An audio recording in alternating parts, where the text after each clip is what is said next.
না, এত বিনোদন পাবেন আজকের ভিডিও দেখে। চলুন দেখে আসি।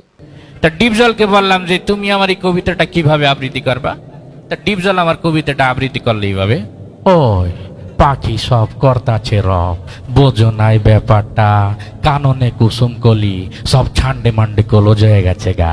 তা আমি গেলাম সর্বনাশ, এত ভয়ঙ্কর আবৃত্তি কেন, আমার কবিতা তো এত ভয়ঙ্কর না, এটা তো ফুল ফুটার কবিতা, একটু সাবলীল হবে। তার একটু সামনে যেয়ে দেখি মিশা সদকের খাড়াই দিছে। তো ওকে বললাম যে গেদু তুমি একটু আবৃত্তি করো তো আমার কবিতাটা।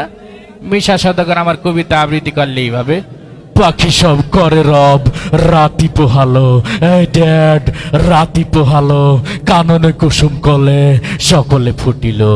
তা আমি বললাম এটা তারও বেশি ভয়ঙ্কর শোনা গেল, এটা একটা ফুল ফুটার কবিতা, সাবলীল আবৃত্তি হবে, এত ভয়ঙ্কর কেন। তা আমি আর একটু সামনে যেয়ে দিয়ে আমাকে বরিশালের কাবিলে খারাপ। তা কাবিলাকে যাই বললাম যে ভাইটি তুমি একটু আবৃত্তি করো। কাবিলা আমার কবিতা আবৃত্তি করলো, পাখি সব ভর্তি আছে রব, রাত পোহাই গেছে ছ্যাত করিয়ে, আর কাননে কুসুম কলি সব ফুটে গেছে ফ্যাত করিয়ে। তা আমি গেলাম যে মাশাআল্লাহ তোর আবৃত্তিটা সুন্দর।